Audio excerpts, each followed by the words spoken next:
First, we'll look at a lesson given by American fencing master Paul Sise. It's a 50-second lesson, which is not the norm for fencing lessons that usually run from upwards of 20 to 30 and even 45 minutes. It's 50 seconds. I suspect that the film is recorded for commercial purposes because flashy diction in the description, comments are turned off, so I suspect this is more of an advertising campaign. But case in point, the coach offers a few cues that draw decision-making responses from the athlete such that he has to make quick decisions. The coach opens up a target on his wrist and the athlete hits it. The coach tries to take over the fencer's blade.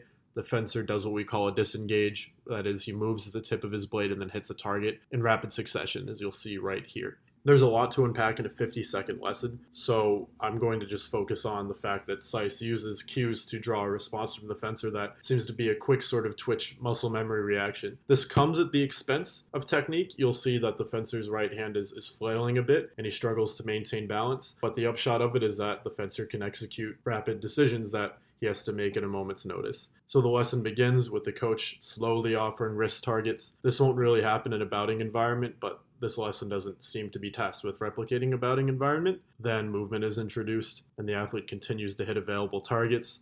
Then things speed up a bit.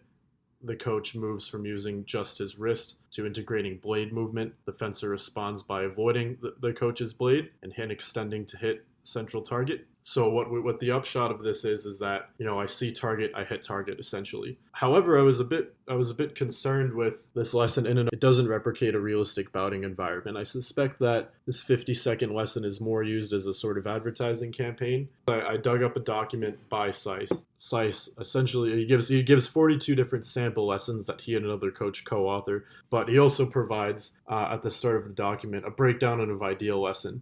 And essentially the steps involve identifying a problem with the fencer, whether that be prescribed by the coach, say, I just want to work on such and such an environment, or diagnosing a problem. And then with that said, providing a series of stimuli that the athlete needs to distinguish between to come up with solutions. So for our particular environment, our given choices were that if I offer the hand, the athlete hits it. If I step into distance with a clear and obvious heavy front foot step, the athlete lunges to shoulder because that means that I'm in a vulnerable position to be hit. And if I lunge, the athlete has to determine whether that's a full threatening lunge to a target, at which point he stops the attack by parrying my blade and hitting me, or if he determines that my lunge is intentionally shallow and it's a bit short, he can do whatever he needs to do to not fall for it, whether that be just getting out of the way altogether or counterattacking. So the upshot of a good lesson for Sise is decision making. And what's important to note about that is that decisions really can only come as a responsive sort of thing. The coach needs to give something to the fencer to do. And in response, the fencer executes, whether that's hitting a target that becomes available or stopping an attack, something along those lines. I leave the shortcoming of this to be explained by Baldip Sahota, who we'll look more at later, who explains the pitfalls of a decision-based lesson. If you're always giving an opening cue, then your fencer becomes reactive rather than proactive. However, if they're a beginner fencer, you need to give them some sort of an indication as to when to go. So there's nothing inherently wrong with Sise's lessons. The problem is just that we're constrained to a sort of one-dimensional lesson, because the athlete in Sise's 50-second lesson is an A, which is the highest rated ranking that you can obtain in the United States. And even then, the lesson that I reconstructed from Sise's own theory, it's geared towards any level of fencing. Even as complex as it goes, it seems as though our ceiling is determined by the coach always having to offer a cue for which the fencer responds. For the next portion, we're going to look at French fencing master Yves Auriol. What's important to note about Auriol's lessons is that there are times at which he too uses cues that trigger an environment that's directed by the fencer. The difference is that not only do these not take over the entire lessons, but even the cues that the coach gives do not dictate a singular response, but a field of possible iterations of actions from the fencer. For a small portion of the lesson, I'm also going to leave the sound on, not only so that the viewer can hear distinct clicks that denote blade contact that you might not see in real time, but also so you can hear the master and the athlete communicating. The master tells the action that needs to be done, and the fencer immediately needs to understand how that translates into muscle memory and movement, and then executes. What's important to note is that this all made sense to the fencer, who was able to commentate the video after the fact with the actions that he did. 4 disengaged reposts and 8 counter reposts.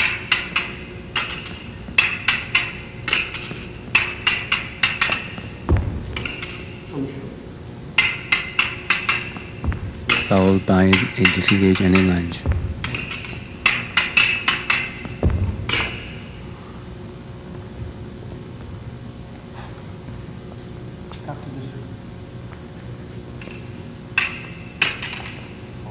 T4 riposte to the low line.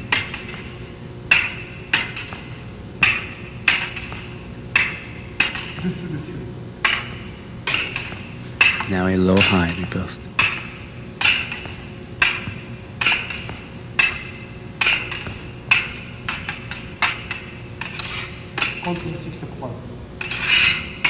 A counter 6 cross or croisé to the low line.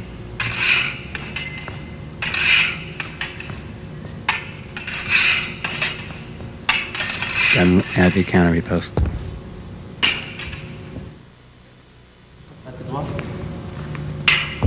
So where I think Auriol succeeds where Sise fails is that quality of actions are not sacrificed for speed in the lesson. Whereas the fencer in Sise's lesson is tight, and he's facilitated this way by the way the coach directs the lesson. For Auriol and his athlete, the actions are smooth and consecutive. And on the one hand, the athlete in question happens to be an Olympic fencer, but on the other hand, Sise boasts about the qualities of his fencer, so he both present and package the lesson as high end.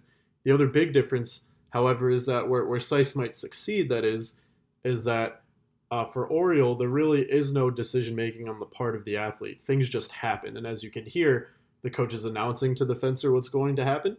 So while that absolutely takes a degree of skill and rapidity, the actions are just kind of determined.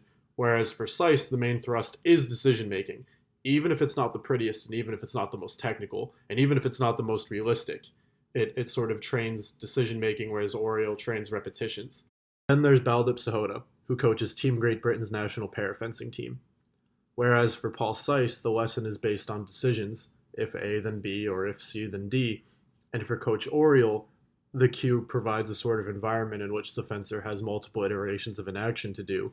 For Sahota, the lesson can be cue-based, that is, if I do this, then the athlete does that, with single responses even at the highest level, one done creatively. These sort of things had to try and transfer over to wheelchair or to para. It requires a little bit of creative thinking. So this is what I always try and do is whatever I'm teaching my able bodies, I will teach the para fencers, because in essence there's no difference. So despite how different parafencing might look from able-bodied at first glance, the big difference is that we close distance, attacking and defending that is, with the torso rather than with the feet. As Coach Sahota gets into in a minute, the cue-based lesson can be executed even at the highest level in the world when it's done creatively. However, Baldip also brings up another consideration that we haven't thought of. Also, you have to take into account some of them, the fencers may be deaf, they may have hearing problems. Yeah. So quite often I will give hand signals. So I would sort of like go, on guard, pray, allez, go. So you'd either put your thumb up or you could put your hand up. And then also you can use hand signals to sort of like wave them forward, coming forward, and or go back or stop. So you're using both hand signals and vocabulary to try and get them to do the right action. Let's say, for example, the counterattacks are just bouncing off, they're not landing. Okay, so we could really target a lesson on that and say, okay, we'll set it up so that it's really, really broken down into segments. So on the alley, I will lunge. Yeah, you know this is the counterattack you want to be working on. You would guide them into saying that the guard needs to be high, you need to angulate, so the point is perpendicular to my arm that's coming towards you, and then we'll impact. So you go through all those basics, run them through, however times you feel confident or you feel is necessary, and then you would make it more freestyle. So then I would move backwards and forwards, and then on my own account, I would go back, lunge, and she'd have to react with that same counterattack. So again, you've started off nice and basic, very closed, because you're telling them exactly what you want doing. As they become confident and more proficient at it, then you start opening it up so that you're reacting, or they are reacting to what you're doing, but your timing, your tempo, your sequences, yeah. So again, And I don't know whether you saw the final point that Piers got against Shabarov at the Tokyo Paralympics. Here's the touch Baldip is referring to. So, he's on guard here, very high, and then as the attack comes in, he bangs straight in there. So we worked like hours and hours on this. So not only does Sahota give us an apparatus by which the lesson becomes more accessible for athletes, but even at the highest level of competition, such as at the Paralympics, clearly we can build a lesson in which just one action is practiced over and over and over again to the point at which the athlete can execute it perfectly right when they need to.